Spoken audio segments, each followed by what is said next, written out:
Gost Vesti u 10 je Aleksandar Savić, predsjednik opštine Voždovac. Dobar dan i dobrodošli. Dobar dan, bolje vas našli. Pozdrav vašim gledalcima. Evo, mnogo se radilo u opštini Voždovac tokom leta. Da krenemo od onih najvećih radova, zemljanih obilaznica, zatim kanalizacija. Vi ste velika opština, imate i gradski deo i da tako kažem, onaj prigradski, i tu je i dosta problema. Pa evo da kažemo obilaznica, šta će ona rešiti i kako teku radovi? Prvo moram da kažem da je obilaznica oko Beograda ili sektor B6 jedna jako važna saobraćajnica koja će da spasi Voždovac što se tiče tog saobraćaja i rastereti saobraćajnu gužvu kroz centralni deo Voždovca i kroz centralni deo grada Beograda. Neki dan je Ministarstvo građevine izdalo dozvolu za tu zaobilaznicu i ja se nadam da će radovi uskoro i početi. I jako bitna stvar je što je opština Voždovac pre 3 godine podnela zahtev Urbanističkom zavodu da se u okviru te obilaznice uradi jedna industrijsko-komercijalna zona gde ćemo moći na neki način da dovedemo i strane i domaće investitore da ulože sredstva i da jednostavno možemo da zaposlimo naše ljude sa Voždovca. Kanalizacija, dakle, to je ona bolna tačka i tema u Beogradu, nažalost, u današnje vreme. Pa da vam kažem, goruće pitanje skoro svih opština grada Beograda jeste ta kanalizacija, tako i na Voždovcu. Mi smo nasledili pre nekih 7-8 godina katastrofalnu situaciju od prethodnih vlasti gde stvarno nisu imali razumevanja za te infrastrukturne projekte.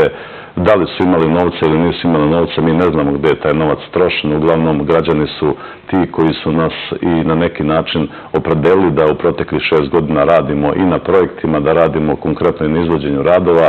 Tako imamo situaciju da je urađena prva i druga faza Kumodraškog kolektora. Evo, grad Beograd neki dan video sam na Skupštini usvojio da se radi treća faza Kumodraškog kolektora koji je jako bitan i jako značajan i za fekalne vode i za ove atmosferske vode. Što se tiče ovih drugih delova, znate, neki dan smo bili sa ministrom finansija Sinišom Malim koji je izašao na teren da se lično uveri kako idu radovi na izgradnji Jelezovačkog kolektora u dužini od 3,5 km. Taj Jelezovački kolektor je jako bitan ne samo za opštinu Voždovac, čak i za opštinu Rakovica jednim delom, gde ćemo s tim Jelezovačkim kolektorom steće se uslovi da projekat koji je uradila opština Voždovac od nekih 70 km sekundarne kanalizacione mreže možemo implementirati sledeće godine. Dobili smo i obećanja od ministra da će se ta sredstva izdvojiti. Vrednost radova bi trebalo da bude negde oko 13 miliona evra. Time bi rešili totalno kanalizaciju u Kumodražu i u Jajincima. Mi smo pripremili još neke stvari za ministarstvo i za grad Beograd. Znači, u svako selo smo, što kaže, upisali koliko još fali kanalizacione mreže. Ja imam ovdje ispred sebe, recimo u selu Zuce, to je jedino selo koje ima uređaj za prečišćavanje otpadnih voda koje smo otvorili 2014. godine. Tu nam je još ostalo da se izradi nekih 1,6 km sekundarne kanalizacione mreže za koje postoje projekti. Imamo u Belom Potoku takođe početak izgradnje uređaja za prečišćavanje otpadnih voda. Ja se nadam da će biti završeno za nekih 4-5 meseci, čime se stiču uslovi da se sva ta mreža priključi, sekundarna mreža, i da se izgradi nekih još 9 km po ovim sporednim ulicama. Tako smo isto uradili, kažem vam, i za Pinosavu, gde isto tako nam fali negde oko 5,5 km sekundarne mreže i uređaj, čekamo dozvolu, ja se nadam da će dozvola biti u septembru mesecu i da će krenuti izgradnja uređaja za prečišćavanje otpadnih voda. Da me ne bi neki građani, pošto me uvek pitaju da spominjem Jajince i Kumodraž i ova mesta, ostalo nam je tu selo Rakovica. Za selo Rakovica radi plan detaljne regulacije i onda smo ostavili da za selo Rakovicu uradimo projekat po planu detaljne regulacije i ostavilo najveće selo maltene u Srbiji, Ripanj, koji je tek, da kažem, u proteklih 4-5 godina dobio vodovodnu mrežu. Za njih ćemo u narednom periodu pokušati da uradimo jedan ozbiljan projekat za kanalizaciju i da, nadam se, u nekom narodnom petogodišnjem petogodišnjem planu i opštine Voždovac i grada Beograda da će i Ripanj konačno dobiti vodu. Što se tiče gradskog dela, i to moram da napomenem da imamo i u gradskom delu mnogo tih nekih poteza gde imamo 200, 300, 500, 700 metara neizgrađene kanalizacione mreže. Mi smo to sve popisali i u razgovoru normalno sa našim građanima i ovim novim statutom grada Beograda bit će omogućeno opštinama da mi uradimo mini projekte za te ulice i da, kako se zove, odvojimo sredstva i da izvedemo radove. Tako da ćemo malo skinuti odgovornost i sa grada, a preuzeti na sebe i da na neki način izađemo susret u tim, recimo u Šumicama, u Kraljevačkoj, u Kostovačkoj, imamo te male poteze, recimo od 200, 300, 500 metara, gde treba to da se uradi. Tako da mislim u narodnom petogodišnjem planu, sada kako stvari stoje i ovom odgovornom politikom i grada Beograda i našeg predsjednika Aleksandra Vučića, vidite i sami taj investicioni plan od 12-13 milijardi koji će biti uloženi u infrastrukturu, nadamo se da ćemo u nekom petogodišnjem planu rešiti sve probleme, ove krucijalne, ove bitne probleme naših građana. A da sam u pravu kad to kažem, mi smo u februaru mesecu radili jedno istraživanje o kvalitetu života građana na Voždovcu i evo mogu vam pokažem ovdje koliko je koja aktivnost treba da bude prioritet opštine Voždovac u narednom periodu. Evo mogu vaši kamermeni da vide. Znači, izgradnja nove kanalizacione mreže je obeležena kao najveći prioritet što se tiče Voždovca. To onda ide ulice, pa onda dečje igrališta i sve više pada ovako do taj peten. Znači, mi radimo onako kako građani nam kažu i onako kako građanima, kakve su potrebe. Evo, pomenuli ste decu, počela je školska godina, obnavljali ste i školske objekte. Upravo je završena adaptacija osnovne škole Bora Stanković, ona je spremno dočekala đake na početku školske godine. U toku su radovi na adaptaciji osnovne škole Vojvoda Putnik, to je ono izdvojeno odeljenje u Ripnju. Jeste. Da vam kažem, u proteklih 6 godina opština Voždovac je uložila mnogo finansijskih sredstava da našoj deci priušti bolje i lepše školovanje. Mi smo polazili u samoj opštini od nas samih, svi mi imamo decu i želimo na neki način da ti roditelji vide da se mi brinemo o njima.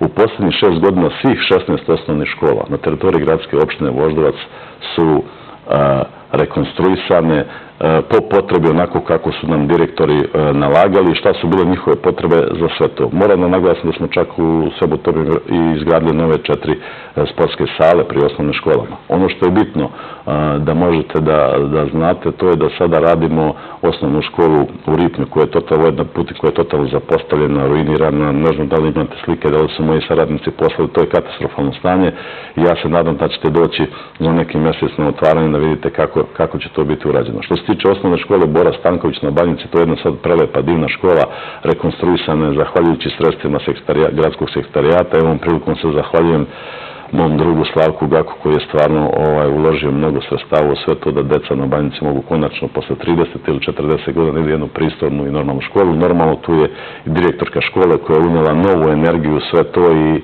ona je naš specijalista na teritoriji gradske opštine Voždovac, gde god da zagusti mi onda gurnemo nju i ona stvarno odradi svoj posao fenomenalno, tako da još jednom prilikom puno pozdravljam. I opet kažem, osnovna stvar na teritoriji gradske opštine Voždovac jeste da našoj deci priuštimo bolje uslove za život, ali ne zaboravljamo i one najstarije, to su naši penzioneri. Da, izleti za penzionere su veoma popularni, počinje, da tako kažemo, nova sezona. Jeste, pa da vam kažem, naša sezona je počela još na proleće, mi smo tu negdje oko 2500 penzionera vodili na jedne jednodnevne, lepe, fine, pristojne izlete. Oni su besplatni. Besplatni kompletno, njihovo je samo da se prijave u opštini Voždovac, posebno odeljenje smo organizovali gde mogu da se jave. Sada evo druga etapa, nismo hteli preko leta to da radimo, ipak su bi bile i visoke temperature i možda ćemo da vodimo računa o njihovom zdravlju, sada je malo vreme bolje, tako da kreće ponovo i opet ćemo verovatno odvesti negdje do 3-4 hiljade penzionera dok vremenski uslovi budu dozvoljavali. Dakle, polazak u nedelju 15. septembra, predviđen je obilazak rodne kuće Stevana Sinđelića, manastira Manasije, vodopada Lisine, obezbeđen je prevoz, ručak, usluge turističkog vodiča i pratnje medicinskog osoblja. Broj telefona za prijave je 244-3159 i 244-0020 svakog radnog dana od 9 do 15 časova. Pretpostavljam da ukoliko nas gledaju naši stariji sugrađani da će se javiti sutra svakako da se prijave. Evo sad na kraju da kažem neka naša nesloga u zgradama je već poznata. Vi ste na neki način pokušali da to premostite. Kako se dogovoriti da se promene vrata, da se uradi? Vi ste zamenili koliko već ulaznih vrata? Pomogli ste, dakle, svojim sugrađanima? Jeste, do sada je to trend koji traje već 2 godine, negde oko 300 ulaza je tretirano, gde god se građani slože, naprave potpise, proslede to opštine Voždovac, mi planiramo za svaku godinu i otprilike svake godine promenimo negdje od 100 do 150 ulaznih vrata. Ja moram još jednu stvar da napomenem koja je jako bitna za sve građane Voždovca, da smo mi zajedno sa Srbijagasom potpisali ugovor za gasifikaciju svih podavalskih sela, tako da ćemo imati i normalan i pristojan energent za grejanje u narednom periodu. Šta je još bitno, što moram da napomenem, osim ovih ulaznih vrata koje su jako bitno, da mi sad u ovom momentu radimo 3 mesne zajednice, potpuno nove zgrade. U selu Pinosavi za nekih 20 dana ćemo završiti taj objekat. Potpuno isti objekat radimo u selu Zuce i totalnu rekonstrukciju mesne zajednice u Belom Potoku. Cilj nam je da na neki način u tim selima omogućimo ljudima da se tu okupljaju, da dovedemo u te objekte jednostavno i katastar i matičare, da ljudi mogu na jednom mjestu da završavaju svoje poslove. Ja moram da napomenem još jednu stvar danas, evo mi, da vam kažem, imamo Voždovac, da kažem, u malom prstu sa svim tim problemima. Zašto to? Zato što redovno i uredno pričamo sa našim građanima, održavamo tribine, imamo stalnu konekciju s njima. Danas će zamjenik gradonačelnika Goran Vesić biti u selu Rakovica u 16 časova, gde ćemo također razgovarati sa građanima njihovim problemima, a onda u 18 časova u Kumodražu također će biti razgovor sa građanima i sa saradnicima i zato mi ovako studiozno prilazimo ovim problemima i zato imamo i neke rezultate kad je u pitanju infrastruktura. Rekli ste, pokazali ste nam istraživanje o zainteresovanosti i potrebama građana, a ukoliko neko, evo, ne može da stigne danas gde ste rekli da ćete biti, može, pretpostavljam, da svakog radnog dana dođe u opštinu i podnese neki svoj zahtev, neki svoj predlog u opštini. Da vam kažem, to je jedini uslov da građani svaki opiše svoj problem, da to preda u opštinu. Ja koliko mogu ljudi da primim sa svojim saradnicima, da dođu, da direktno razgovaramo, ali verujte mi, najbolja i najefikasnija stvar kada građanin opiše svoj problem i da dobro zna, znači šta su obaveze opštine, šta su obaveze grada Beograda. I obično tražim i kad šalju mailovi da mi ostave broj telefona, jer ja više volim da okrenem tog građana iz kancelarije pa da s njim porazgovaram, jer je to živa reč koju se možemo bolje razjasniti šta se može uraditi trenutno i ne bežemo od toga da nekad kažemo mi nismo nadležni za te stvari, ali hoćemo da pomognemo da vas uputimo gde se to može uraditi. Evo, pričali smo o komunalnim problemima, moramo da pomenemo Dani evropske baštine, kraj septembra, dakle, kultura na Voždovcu.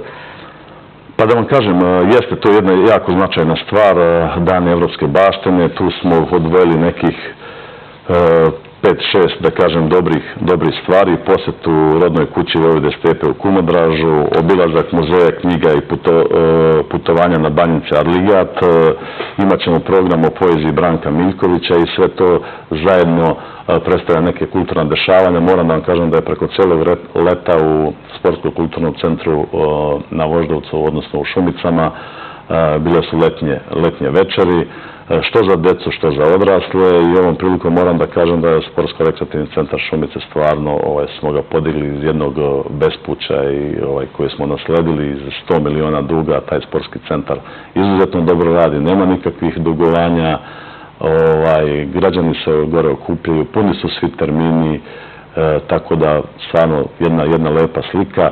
Također mogu da kažem da sportski centar Voždovac da je na jednom izuzetno visokom nivou, koliko sam čuo jedan, da su to 2 centra u gradu koji stvarno najbolje rade i mislim da je to na ponosi da je opštine Voždovac i direktora tih centara i ovom prilikom stvarno moram da ih pohvalim za svoju ažurnost i agilnost prema svemu tome.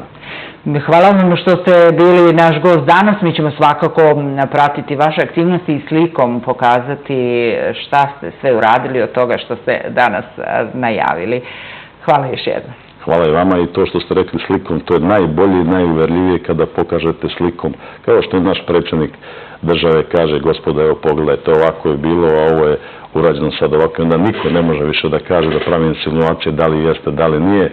Nažalost, mnogo loših slika smo nasledili, ali dobra je stvar što te slike menjamo i što ćemo ih dalje menjati u narednom vremenskom periodu. Opet kažem, zahvaljujući odgovornoj politici predsjednika države i vidite i sami da koliko gradilišta Beograd ima i cijela Srbija, tako da stvarno trudit ćemo se da budemo još bolji. Hvala vam još jednom što ste bili naš gost. Hvala vam.